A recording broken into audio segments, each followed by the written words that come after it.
Greetings and welcome to a Wednesday edition of the Shotgun Start. It is October 9th. Andy, how we doing? Brendan, I'm doing great. I'm just riding high up until the Packers' late win on Sunday. The Bears were, projected in the playoffs. You're doing playoff projections now? In the first week of October, week 5? Might not be projected in the rest of the season, so we got to be excited about that stuff. I like that. Sadly, we have no PJ here. He went to the Mets game, so he bailed on us to go to the Mets game. We can't get word on this quarterback who's whatever he is, 42, 41, running the franchise, firing coaches in week 6. Coach may be terrible. Coach may be bad. But Aaron Rodgers is Is Nathaniel Hackett taking over? He's Nate Hackett. No, it's the defensive coordinator, the guy with really one of the most spectacular beards you'll ever see. I don't even know his name, Herbal or something like that. He's just a guy, defensive coordinator. But yes, Aaron Rodgers, he's a Hackett man. And we saw how bad Hackett was. Now, I guess Aaron Rodgers kind of running the show, more or less, with Hackett in tow and a defensive coordinator. I don't know why that changes anything dramatically. But yes, big development for PJ's Jets. But he's off to happier times. I say this with, I have to hand it to the Packers organization for not cowering to Aaron Rodgers' demands. I mean, it's a real organization that it's stability, vision, principles, right? I mean, I don't know. It feels like that probably wins out. You don't have an owner essentially telling us to trade and sign for this person and get a new offensive coordinator. Don't have an owner demanding a quarterback play. Yep. You say he settled more lawsuits than throwing touchdowns since he came to the Browns. I saw that. See that little tweet? That's a good one. You know what I'm excited about? Catnip Call of the Week. Gonna get a lot of lava field content this week.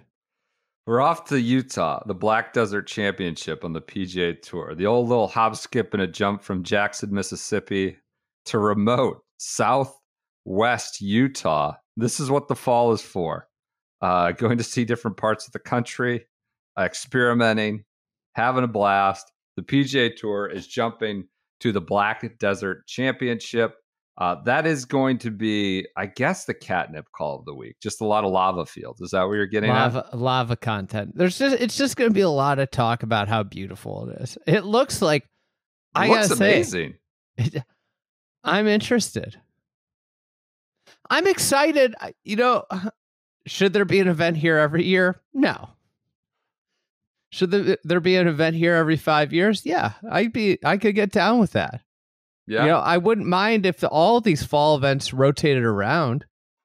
Give us good new looks, new places that don't. I mean, that Utah hasn't had pro golf since the 1960s years or something. Yeah, it's interesting. We may be one of the few media outlets. I don't know if you want to call us that. We're a ragtag bunch. I don't know if media is what you qualify us as. Media outlets who have actually been to this venue. Garrett, that's right. Matt Ruches. Fried Egg has gone to this event. We've got some good photographs. We'll be writing about the course. We'll be writing about those lava fields. We'll be writing about how they, found room to put grass in between amidst the lava. Amusing nugget from our own Matt. He's scouting the fan maps. It seems like it could be a treacherous sort of spectator experience with entire holes that are stunners closed off because of said lava rocks.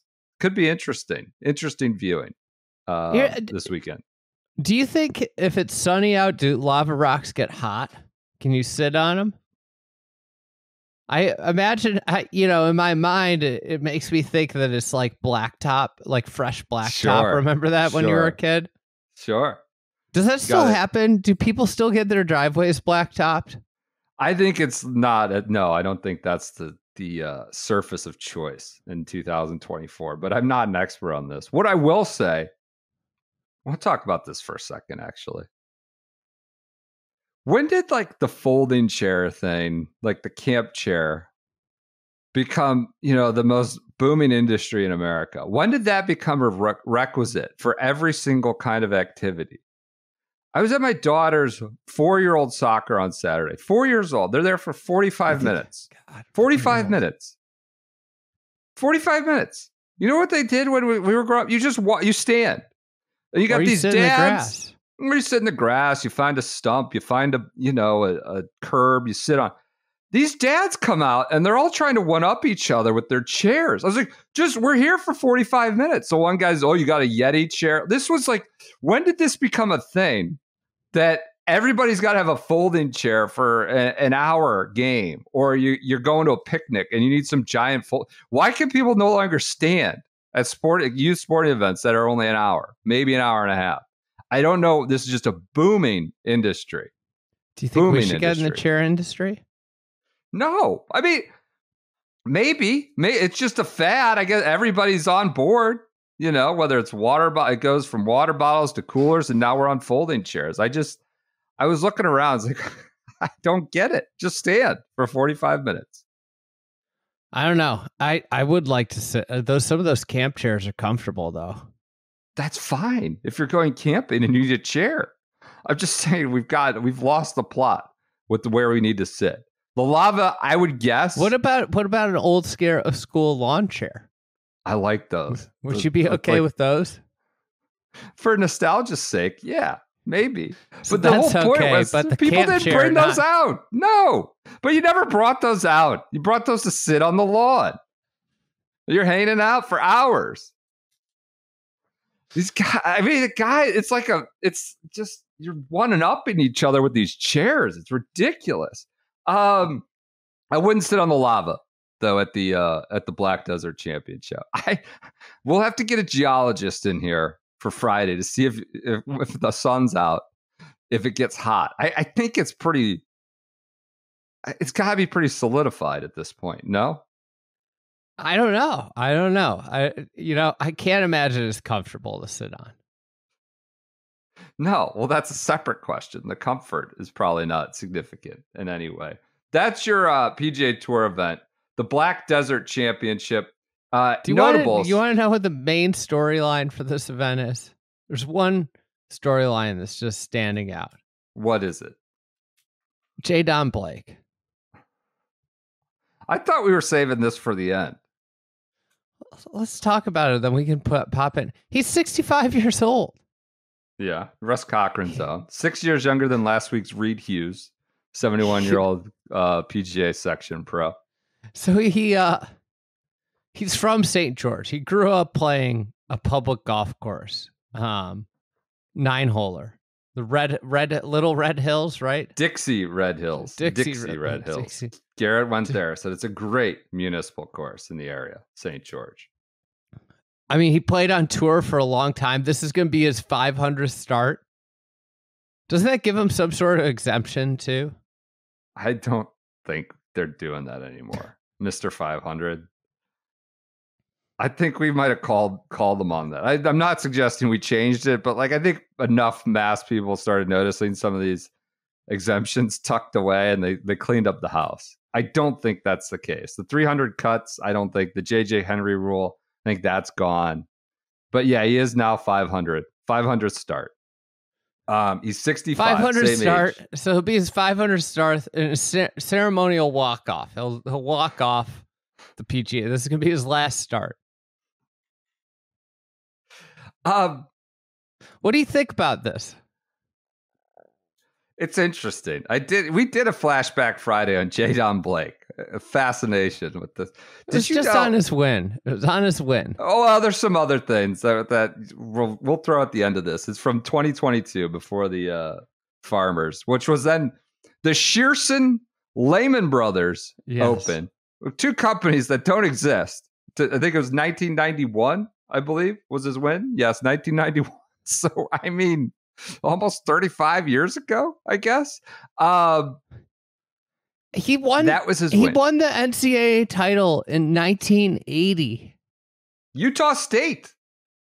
From little Cinderella story. Won it at, I think, Ohio State. I have a whole little thing on it. We can get to that later. Okay. All right. So I didn't realize how I just thought he was more accomplished than I recall. He was a sort of a cult figure to me. I don't know if it was just the mustache, the length, the Playboy sponsorship. The two first names. You know, his mom wanted to call him Jay and his dad wanted to call him Don, and they couldn't come to an agreement, and they just called him Jay Don. It's incredible. I don't know if that's true. I'm just making that up, actually. But there was like a fascination with this guy. I just assumed, in my mind, he was more accomplished. And then I started looking under the hood a little bit more. He won once. He won once on the PGA Tour.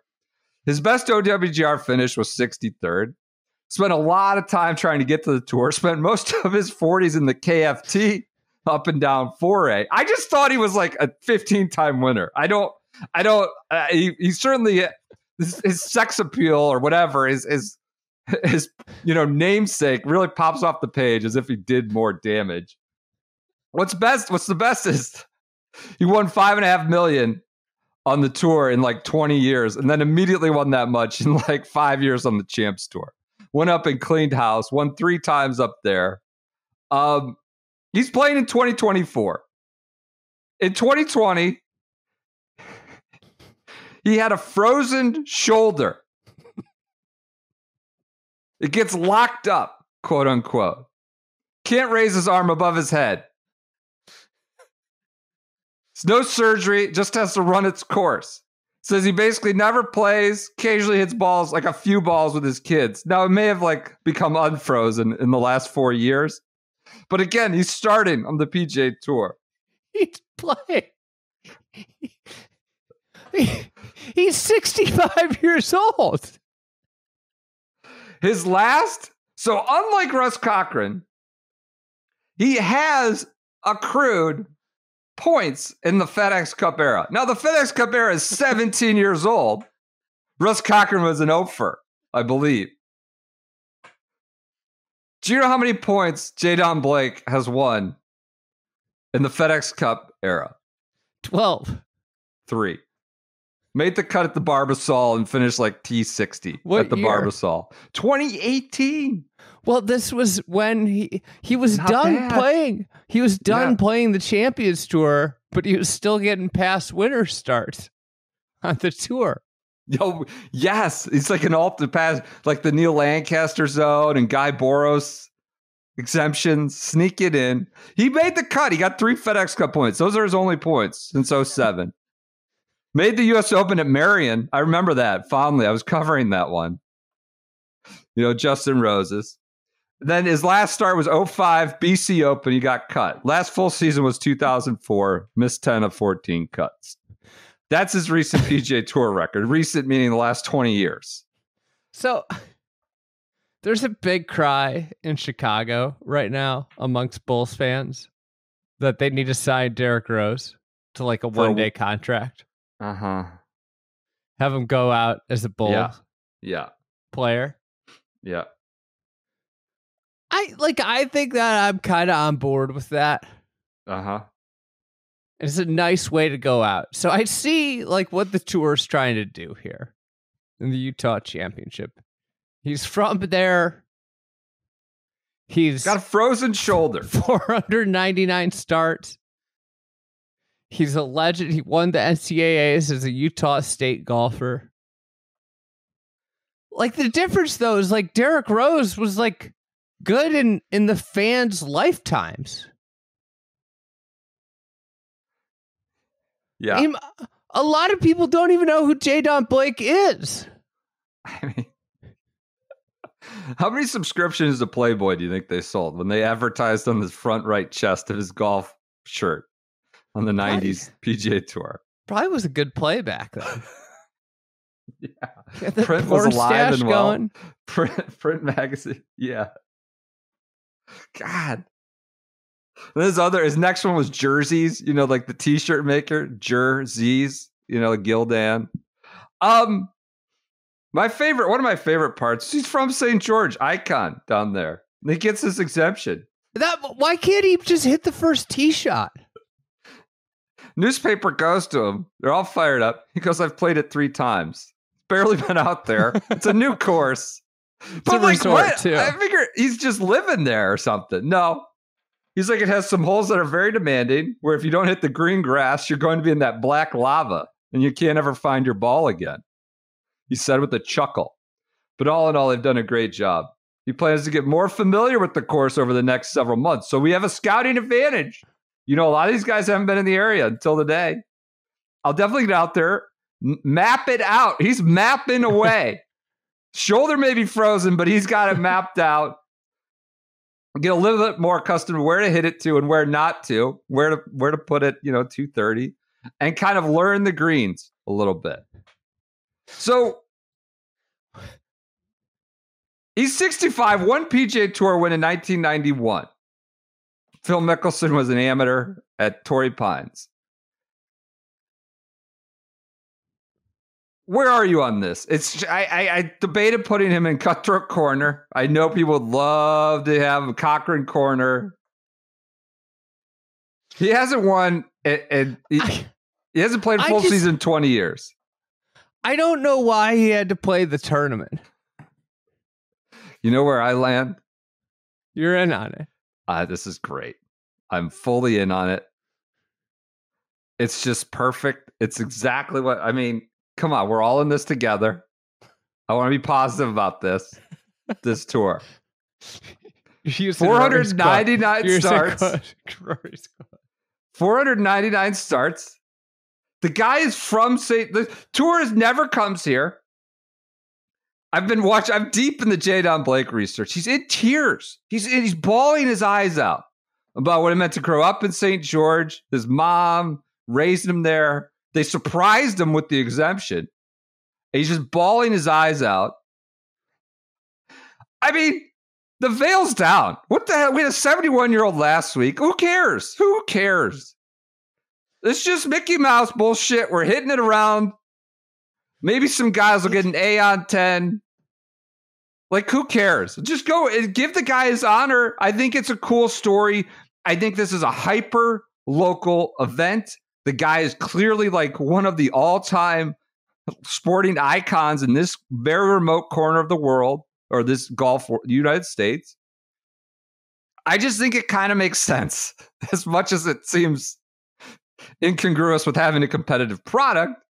I think it brings the fans out, maybe. I don't know. The fans don't even know who the guy is. I don't think that's true. I think he's like one of the great sports legends of the area. I think it makes 500 even adds a little bit more acceptability to it. And Utah hasn't had a thing in 60 years, especially, in this area of Utah. I think it's great. I think it makes a lot of sense. They got him with who's he playing with to begin? David Bradshaw. David Bradshaw. Ahmed Bradshaw's brother, David, and indie rock band Wilson Furr. I just don't have a problem with it. Wilson Furr was born in he's 26. He was born in 1998. So 7 years after J. Don's only win on the PGA Tour, let alone his turning pro. I think like Russ Cochran went through an end around into the freaking Zurich Classic with like his caddies, whatever. Wasn't it Eric Cole's caddy as his son or something like that? I think this makes some sense to me to get to 500. And the fall, like, whatever. Take these to these remote, take it to Jackson, take it to St. George, Utah, make it a real big show in town for that 1 week. And, fine. I'm just fine with it. If you are, I think you could question the seriousness of the overall organization at times, but we want to be positive about this. And I think it makes sense. David Bradshaw is 41. It appears he's like a club pro or something. Okay. Okay. He's 41. He wasn't alive when J-Don won his NCAA title. What's worse? J-Don with this Social Security exemption, literally a welfare state, just giving it away because he means something to the area. Or 2 Monday qualifiers who weren't eligible to play the Monday qualifier, just sneaking past into the field, shooting 64 in the Monday qualifier, then getting in, as Ryan French reported. What a preposterous series of things to have around this event. You have a 65-year-old playing who might have a frozen shoulder and hasn't been a serious golfer in over a decade. But you've just 20 years, let's say. Senior tour, fine. He was on the Champs considering Tour. the senior tour serious golfer. Like he followed hasn't him been for, a real PGA Tour player in 30 years. I followed him for 2 hours at the 09 Senior PGA, just wrapped with attention, just in love with everything J-Don was putting down. But that was 15 years ago in a senior major. What's worse? What's worse to you?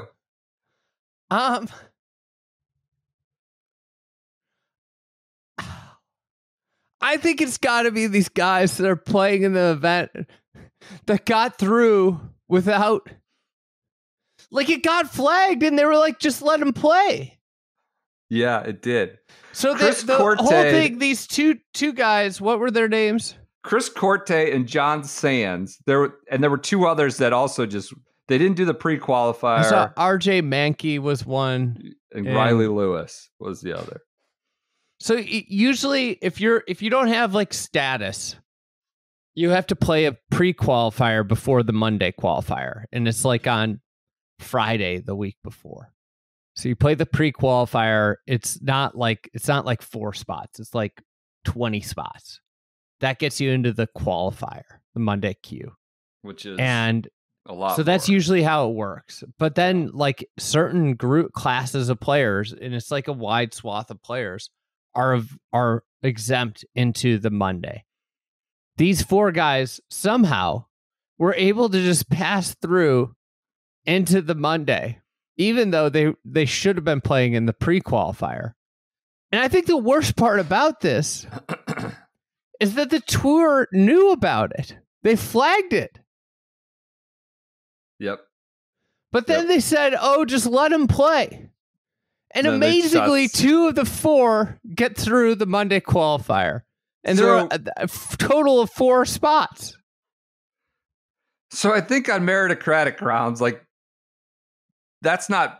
they went and shot 64 at least. Right? Yeah. I guess they shouldn't have been eligible to do it. They probably would have gotten through the pre-qualifier. Right. But they're just like, oh, it's clerical error. And then they flag it. The tour goes, let them play. They're still trying to sort it out. They're like, oh, shit. And they're just going to let them play. I think they have tee times. Corte was with Smotherman and somebody else. I think that's probably worse than giving a guy who made 499 starts on the PGA Tour sort of a local hometown hero exemption. No? I don't know. I think we need to get behind J-Don. I think this means a lot to him. Means a lot to his community of St. George. He's been to the course 3 times. That's more than most. David Bradshaw Monday qualified. That's how he got in. There you go. He's not one of the fake Monday qualifiers. One of the real. He had all his I's dotted and T's crossed. Do you know who finished T5? No. Who? Baby Walrus. Really? Yeah. That guy's had enough PGA Tour starts. Come on. Cry me a river. Give the guys who didn't have their paperwork right a spot. And Jimmy Hardkay. Oh, really? I feel bad for that.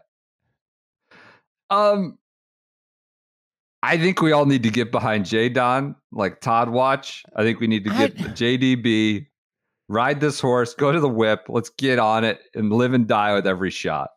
Get behind this. What over under average driving distance of 2 41. I mean, is the shoulder thawed out? What's going on? This is the question. He's not a big guy. He's not a big guy. He's a lean, mean. Yeah, he's lanky. I mean, they showed this video with all his grandkids. I mean, he's an older gentleman. Like, just moving around in the video is he's laboring.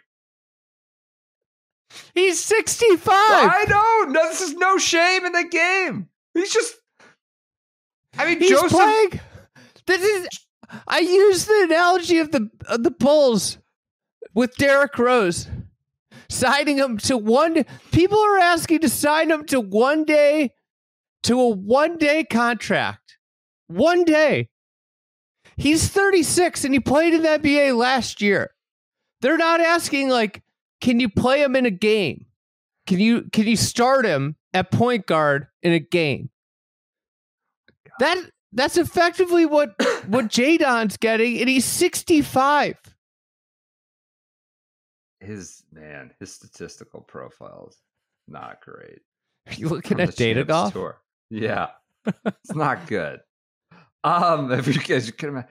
I thought Joseph made a great point on the Friday pod about being out on the Champs Tour. Like, what other sport are they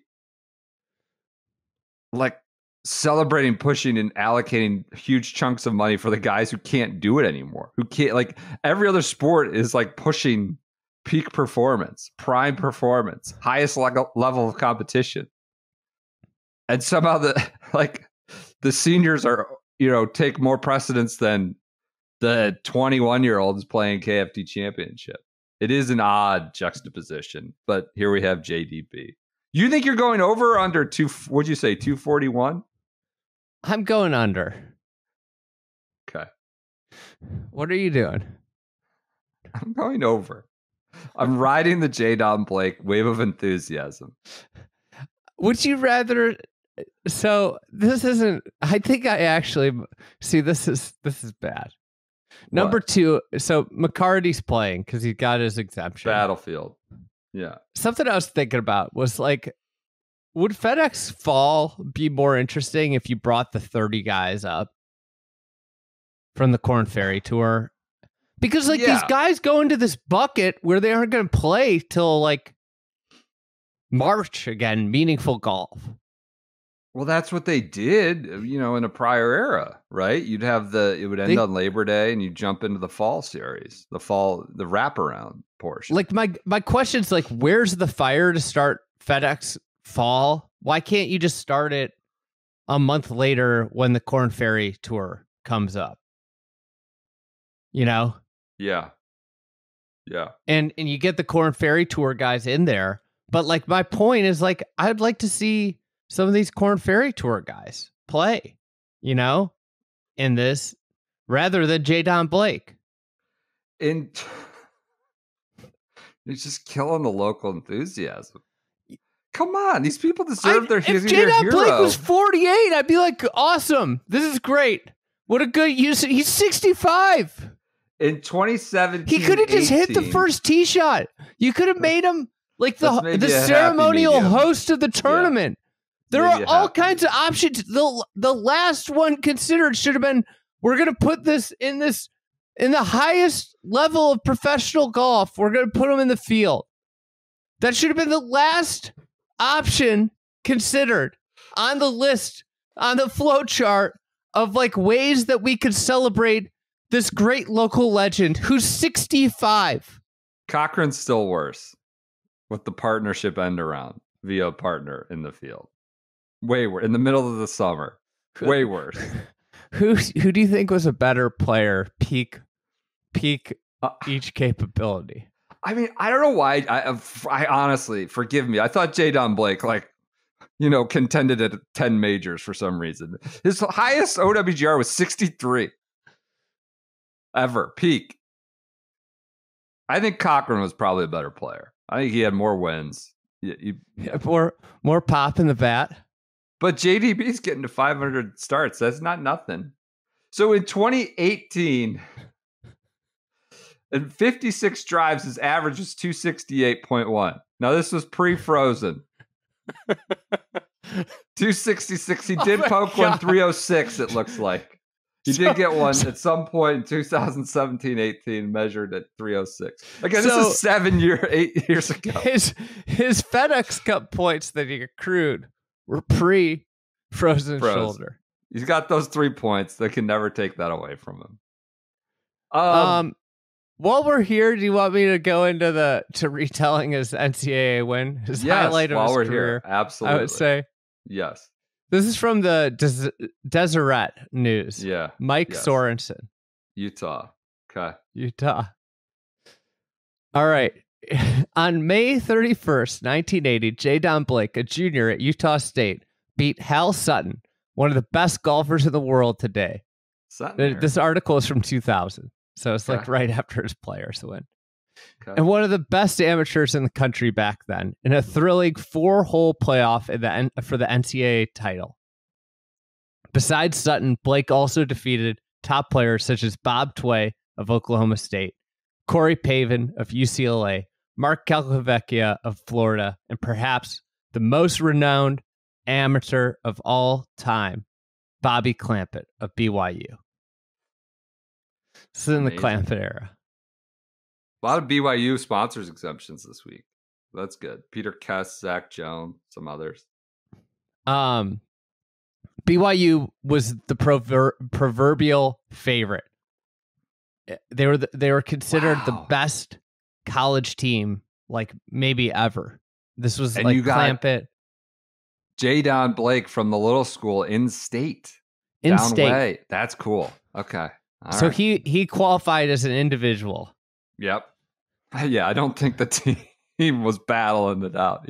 That probably wasn't even the format then. But yeah, go ahead. It was fun to go out there and win it, he said. It was interesting because the people from the East didn't know anything about me. The schools out West knew about me, but I surprised a lot of people there. So he brought 2 people went with him. One was his rookie head coach, Dan Roskelley. And I imagine in 1980, the qualifications to be the golf coach at Utah State were pretty light. Yeah. Yeah. Back then, it's probably the guy who was the baseball coach or, the track coach or something. And then he had time in the fall and spring. Go ahead. So the tournament was at the Scarlet Course at Ohio State. So back then, as a rookie coach, Roskelley had hardly left the state of Utah before his trip to Ohio. So he could go to Ohio. It's like one of his first trips out of the state of Utah. While Blake's trips were limited to a few golf tournaments in the West, Ross Kelly said he and Blake were kind of like a couple of country bumpkins. I didn't even know how to rent a car. Here does Toasty. So their third on the trip was Jimmy Blair, Jim Bob. Oh, cool. Yeah, dad of Zach Blair. Yeah. Who had graduated from BYU a few years earlier. And he went with them, but he admitted that he just went to watch the BYU Cougars. Yeah, I was going to say. Clampett and the crew. Okay. I remember Dan telling me J-Don could win it, said Blair, who had competed in several NCAAs himself. And it was a tour player, probably a tour player at the time of his win. I told him he didn't have a snowball's chance in hell of winning. Playing as an individual with no teammates, Blake got zero attention before the tournament started. But after firing a 3 under 69, he was tied with Tway for the first round lead. Then after a 71 in the second round, when many golfers soared into the 80s, including Clampett, Blake suddenly found himself in the lead, and the media and other golfers started to take notice. The scoreboard originally had his last name listed as Don Blake. Don Blake. No spaces, just Don Blake. Don Blake. I like that. It's an interesting. It's an interesting, name. So he's listening. He's leading. They got his name wrong. Sure. And one local broadcaster kept calling him Joe Don Baker. So, Joe Don Baker, a Hollywood actor of that era. Podcast. Apparently like a C-list Hollywood actor. Yeah. So Joe Don Baker, a lot of folks talked more about his long hair than his golf game. Well, yeah, he's got a striking look. You don't forget. So Ross Kelly recalls the Joe Don Baker stuff and how he was referred to in the newspaper as Dan Ross Kelly. So with the spacing. Yeah. His last name's Ross Kelly. Ross Kelly. Yeah. But they're calling him Joe Don Baker and the coach Dan Ross Kelly. Yeah. They thought we were a couple hicks from Utah, said Ross Kelly. The media back there didn't know him from a load of coal, said Ross Kelly. So, like, they're playing the tournament, and one of the days, the three of them, so Jimmy Blair, Ross Kelly, and Jay Don, they just went and played in the afternoon, Muirfield Village. Wow. Like that. And they're like, we don't think that was necessarily a good job, a good idea. Like with Jadon played, so he played an extra round the week he wins at Muirfield Village. Right. So Ross Kelly says he has a very even disposition. I remember during a rain delay in the third round, I found him asleep on the floor of the pro shop. So he's leading the tournament. It's the third round. And he's asleep on the floor. So the final round, like he falls behind. Like Hal takes the lead. He shot 70. Yeah. So he's a couple strokes ahead of Jadon, who was 2 over for the day with 5 holes left. So at this point, the reporters assumed Sutton was going to be the winner, and they started to ask him. They asked him questions like, "Is this the biggest victory ever?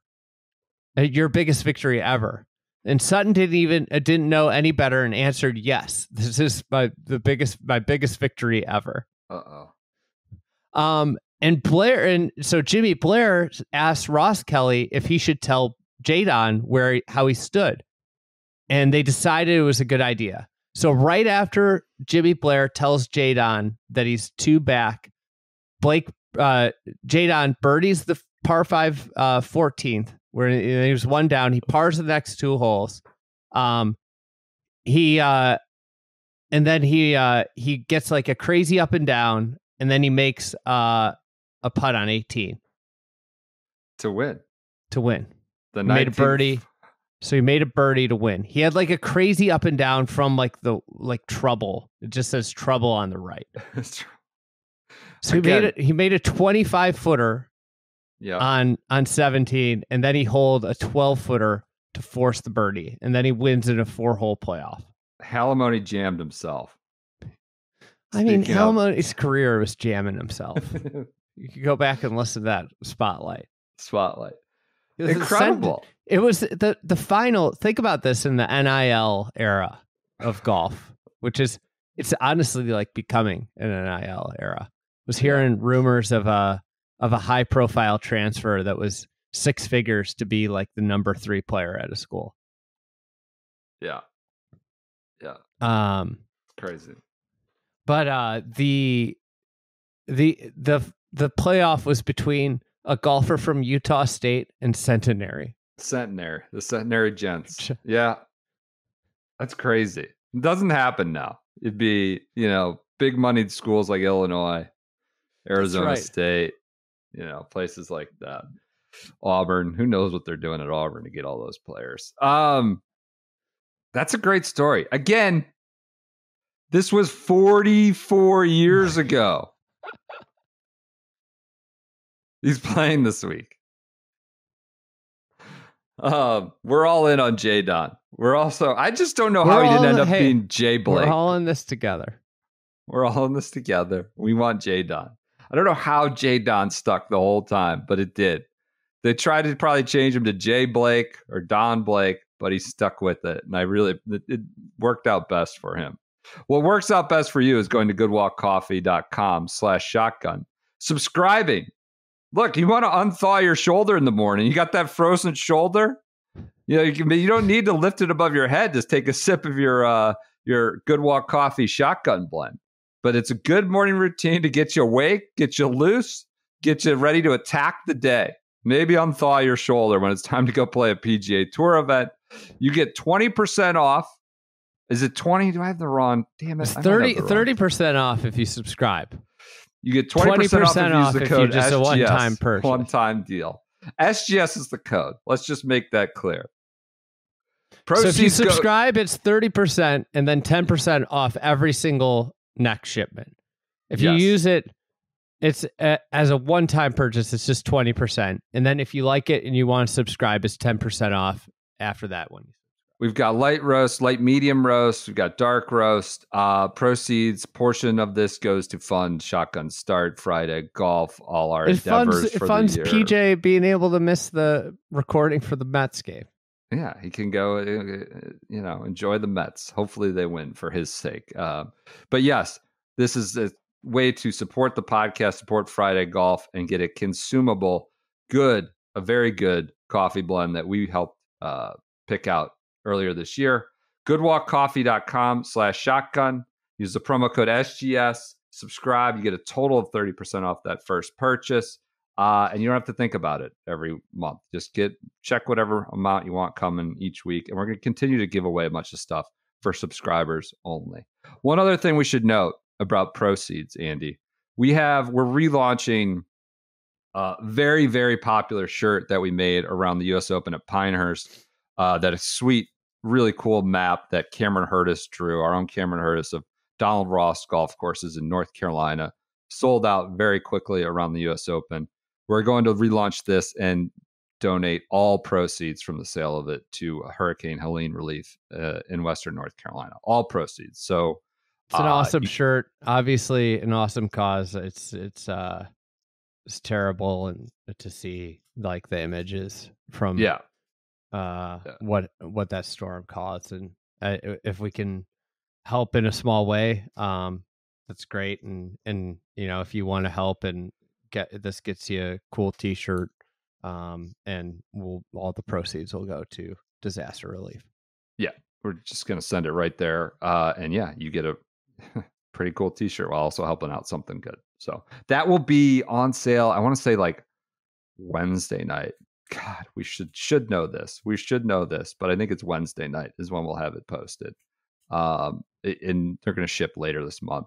It's kind of a pre-order thing, so we can get the money in and out the door to the relief fund. All right, let's do schedule for the week now that we've done 40 minutes. Yeah, it's a pre-order, so everybody will get their shirt. It'll be a couple weeks to get the shirt, but then we can get the money to the relief efforts as fast as possible. Yep. All right, let's do a quick schedule for the week now that we've done a bunch of Jadon Blake chatter. Black Desert Championship notables: Peter Malnati, Al Tosti, Thor Bjornsson, Patton Kizzire, JB Holmes, and Bowen Mouse made. Josh Sand, Robbie Shelton, and McGirt. So Sand, Shell, and McGirt. Dirt McGirt. Wes Bryan, Nick Taylor, and Jadon Blake. All first names. I got it. I got that one. Steven Yeager, Chesson Hadley, and Ben Coles. Definitely up and down from AAA to the bigs. I think that's what that is. Ryan Brem, Tom Whitney, and Blaine Hale Jr. I don't know that one. Wait, what is it? Ryan Brem, Tom Whitney, and Blaine Hale Jr. I don't know that one. I'm not missing the connection. Me too. Then this one I get. Alex Smalley, Justin Lauer, spelled lower, and Mike Weir. I get the connection there. Weirzy right into. I mean, come on. That guy's playing. Guy. Well, he's a Utah guy. St. George, Utah? No, St. George. So. He's a Utah guy, though. That's why he's in the field. All right. Oh, that's how he ended up. Okay. All right. So that's your Black Desert Championship. That's, I think, 5 to 8 on Golf Channel, Thursday through Sunday. Seek that out. On the Champions Tour, we have the SAS Championship. I believe this is at Prestonwood. Yes, that's right. Prestonwood Country Club in Cary, North Carolina. The final event of the regular season PGA Tour Champions schedule. We'll have to wait for PJ Friday. We'll let PJ get in the weeds on that one. 2 to 5 on Golf Channel Friday, Saturday, Sunday. Notables: Shane Birch, Ernie Els, Tim Herron, Dick Green, Dickie Pride, Woody Austin, and Rob Pamplane. Tim O'Neill, Joe Durant, and Greg Chalmers. Seems like NBA players there. Stephen Alker, Stephen Ames, Steve Allen, and Steve Flesh. The Steve Zone. That's your SAS Championship. On the European Tour, the DP World Tour, as it's now called, we have the French Open. Do you know what the title sponsors of the French Open at Le Golf National? I do not. Amundi? FedEx. What? Yeah. What's it doing over there? Strategic Alliance. I think they must have had to spread the sugar around. The FedEx Open de France at Le Golf National. This is coffee golf, 7:30 to 12:30, with a finish on Sunday at 11:30. Notables are Billy Ho, just staying over, just ignoring the Gators football season, ready to get out of the Napier era, just going to stay in Europe all fall, it seems like.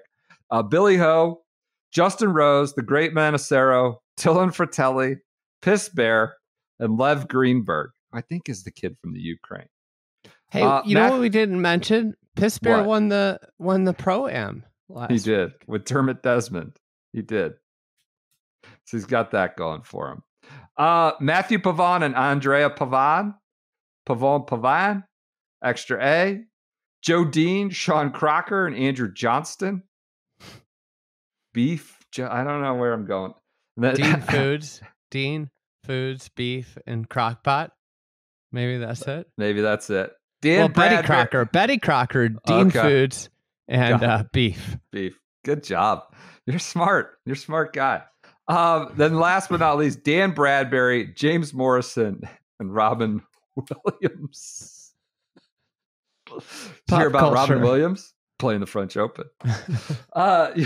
Peter. All right. Then we have the MB3 match play on, that's a collegiate event, but it's on Golf Channel, I believe. Where's that at? I have it here in a second. Where is that?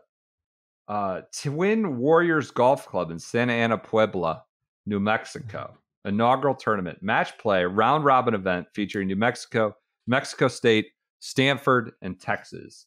Men's, women's, and combined championships. So a little mix. You know what? We'll give that event of the week. Come on. It's disrespectful to the black desert. I'm excited to watch the black lava. 5 to 8 p.m. That's on Tuesday and Wednesday. So as you're listening to that, that'll be on Golf Channel, the NB3 match play. I think it's got to be, is that Nota Begay? Is that something connected to him? I think on the ideal scenario for how the Utah Championship works out is just like the sternest test of Ben's professional golf. It's not going to be. I'm just letting you know it's not going to be. No. And then, the general sentiment from golf analysts is, how do we get more golf courses on black lava? More trees, more rough, more black lava. You think that's where we're going? Just added, black lava is determined to be this incredible barrier for the best players in the world. We could just tweak the ball a little bit, or we could just haul tons of black lava all over the world. Listen, Wingfoot doesn't need to do anything except put some black lava in the rough. That'll stop Bryson from bomb and gouging. And then, LPGA Tour, the Buick LPGA Shanghai. So they're starting that fall kind of swing in Asia. That's Quzon Garden Golf Club in Shanghai, China. That's 11 p.m. on Wednesday night to 4 a.m. from Wednesday to Saturday. So that's overnight golf. Notables there are Hannah Green, Danielle Kane, Patty Tavatanakit, Gino Titakul, Angel Yin, Ruanan Yin, and Rose Zhang. So that's overnight golf as the LPGA swings out to Asia. That is your schedule for the week on this Wednesday. News. I don't have a lot of news. The Ryder Cup, they did the year to go deal today, but it's less than a year. They kept saying it's 1 year away. And I was like, well, it's September 26th. Well, that's less than a year. Yeah. You missed the boat. You missed your timeline. 350 days to go. You're selling So me 365. bill of goods here. I guess the big news is the U.S. is going to keep it 6-6. Keegan Bradley, when he was announced captain, didn't seem to know if that was going to be the case for sure. They're both going to take the best players. Sergio is maybe making overtures with some people in the DP World Tour about getting his membership back to become a part of the operation again, which I would think, honestly, is amazing. It would be so good. Fines? I guess. I mean, Sergio, Bethpage. Sergio is like an irritant in the Ryder Cup. He just needs to be there. It's great. He's obviously very accomplished. Would be great to get him back involved. And especially at a contentious one like Bethpage would be lovely to have him back. I didn't see a lot of other... A rumbling I heard, this is... We'll throw this in the unsubstantiated rumor bin. Yeah. Is that just in casual games, Sergio can get chippy. Yeah. Yeah. Like with members. In Austin or something? Yeah. Yeah. Yeah. I'm sure. I mean, he's got 40 years of being an asshole on the record. Let's come on. Let's not act like we're knocking me over with the feather. That's good. I like that. Guy's won the Masters. He's grinding like 4 handicaps. Yeah. And then other news, Caitlin Clark is going to be a Pro-Am participant in the Annika event. So that will be catnip galore. Women's golf or just golf in general. Everybody's trying to catch the Caitlin Clark wave. Yep. I wouldn't be surprised if Scratch, Golf Digest, and Golf Magazine all have a person that strictly follows Caitlin Clark. Social content, little hole by hole, blow by blow. Q4, sleepy Q4, little social windfall bonanza. You got Charlie in December. You got Caitlin Clark in whenever this thing is. Don't ever focus on the nitty gritty golf stuff. Just empty calories. Go after those social impressions. Audience that doesn't stick. I think that's it. I've got Jay Monahan's quotes from the TP from the Dunhill. I don't know. Just sounds like he had a blast with Billy boy. Great experience. How could you not have a blast with Billy? It's a fair question. It's a fair point. All right. I think that does it. Go get those North Carolina shirts Wednesday night. I think those are coming out. Pre-order. Buy those at Pro Shop. Oh, we got the Jadon thing too. Oh yeah, we're gonna kick it to our Jadon 2022. You have some great. I re-listened to this today. We did this before the 2022 Farmers Insurance Open, his only win, which was then the Shearson Lehman Brothers Open. Some good intel on his background, his wife caddying for him, his drag racing exploits. Some good intel. So we're gonna throw that to an old Jadon Blake. Back when we used to do. This is a Jadon episode. Well, it's October 8th. Let's do it. October 9th. Everyone enjoy it. Enjoy the Jadon snippet. We'll be back Friday. Talk to you then.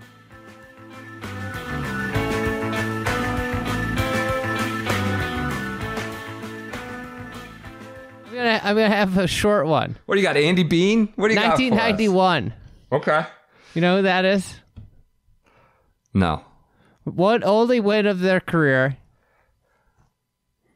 Recently has been on some alternate lists because of this win. Come on. Champions Tour or PGA Tour? PGA Tour. No. But, doesn't even play on the Champions Tour anymore. Neil Lancaster? Who is it? No. Jadon Blake. Oh, God. Oh, my God.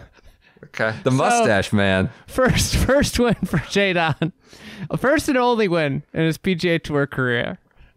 It was his 5th year on tour. He had gone to Q school 6 times. He was most famous at this point before this win for winning the 1980 NCAA championship at Ohio State's Scarlet course in a 4-hole playoff against Hal Sutton. Centenary gent. Yeah. How about that? So he started the round 2 shots behind Steve Pate, who had won the tournament in 1988, and then won the next year in 92. So Steve Pate was Torrey Pines' assassin at this point. Pate made triple on 7, and Faxon was also ahead of J. Don. He made double on 7, and that's what opened the door for a guy, J. Don. And he never looked back. But they both hit shots into the canyon. We never see shots into the canyon on 7. You know why? Wow. Because it's not on the canyon anymore. Yeah, moved it off it. Yeah, imagine that. Reese Jones, mastermind. So the irony of having a range that they like can't accommodate like very little is like, I mean, Reese just, right, spent through the nose on all this other stuff, right? Anyways, go ahead. All right. So the win was surprising for Blake because on Monday, while he was playing with some buddies in Palm Desert at the Springs, Blake, he was really frustrated. He wasn't making any putts, and he flung his bullseye putter into a pond on the 17th hole. So This week he used a Ray Cook Blue Goose model putter, which was heavier than the putter he had used since his high school days. Now J-Don was really broken up about the bullseye that was at the bottom of the pond because his dad had given it to him and he had used it since high school. Oh, what an intemperate, just rash move. Yeah. It just a spit of rage he tossed in. Yeah, that's terrible. I wonder what was going on. Was he playing a big money game? That caused this. So, but they said that the heavy putter might have helped him out because of the bumpy and slow Torrey Pines greens. And so anyways, J-Don got good news on Monday because the course sent divers into the pond. Oh my God! to fish the putter out. And the pro, expensive. Jim English at the Springs Club said, "We will be happy to keep it for J-Don at the normal storage rate. Whatever the cost, I'm sure he can afford it now." So the Monday after he wins, it gets fished out. So what J-Don said was, "I couldn't make any crucial putts. It was very much out of character. I don't know what came over me, but I was tired of missing putts. That's why I tossed it." And then he went on to say, "I might still be struggling if I had kept it. So I guess it's beneficial that I threw it in the water." This was Phil Mickelson played in the event as an amateur. It was 91, so this was he was pretty young at that point. I didn't do the math on how old he was. He finished 42nd. So anyways, just like a couple things on J-Don Blake. So after failing to get his tour card a number of times, he went back to St. George, Utah, worked for several years as a club assistant pro, and then also in a hardware store. Oh. And he said, to keep my family in the money. So gotcha. He was working 2 jobs. And then he got his card, and then, kept his card for 15 straight years after 6 years of not getting it. He was like number 100 every year. His name doesn't appear short for anything. It's not Donald. No. It's just J. Don Blake. There's no Donald. It's not shortened. And as far as I can tell. Pretty good syllable efficiency for a three-name guy. It's just a hop, skip, and a jump. J. Don Blake. Kind of amazing. He's a pillar of syllable. And everybody you never shorten it. It's never just J or Don. It's always J. Don. It's very dogmatic. You got to go by. Okay, go ahead. Then I found this Tribune article about him. That it's just like anytime the articles you find are just like him in contention. Oh God, that sounds miserable. Thursday night reading about J. Don Blake and I did not do a very deep dive. I read like 5 articles. Okay. Okay. this Chicago Tribune article. He had a hobby. You share a birthday with anybody? He would compete on the amateur drag racing circuit. Like cars. Yeah. Not the attire. So he enjoys driving a $75,000 drag racing car upwards of 170 miles per hour over a quarter mile. He says, I know they seem like total opposites. Golf is quiet. Any kind of noise is a distraction. And drag racing, the more noise, the better. For me, though, drag racing is a lot like your pre-shot routine in golf. In drag racing, you've got to concentrate. It's amazing how precise you have to be to run a car to a number. Sometimes a thousandth of a second is the difference between winning and losing. You have lights, the starting line, the wind, all those things. If you don't get a good start from the get-go, you'll lose automatically. Feels like he's reaching there. Drag racing enthusiast. Oh, God. So another funny thing that I found is in the Deseret News. Utah. Yeah. Utah. Yep. He became a regular on the PGA Tour, won $5.5 million over 2 decades, including the win at the Shearson Lehman Brothers Open, San Diego in '91. Then, after turning 50, he won nearly as much money in less than a decade on the Champions Tour. Made his hay out there, where he picked up 3. This guy, 15 straight or 2 decades on the PGA Tour, goes up to the Champions Tour, makes as much money in less than 10 years. He had to retire for a while because he had a frozen shoulder. He couldn't lift his shoulder above. Is that what it's called? Frozen? That's what he was saying in this article. Oh, interesting. So there you go. Dead ringer for the guy in Top Gun, the teacher. Yeah. Top Gun, whatever. Viper. Yeah. So. J. Don, that's a good one.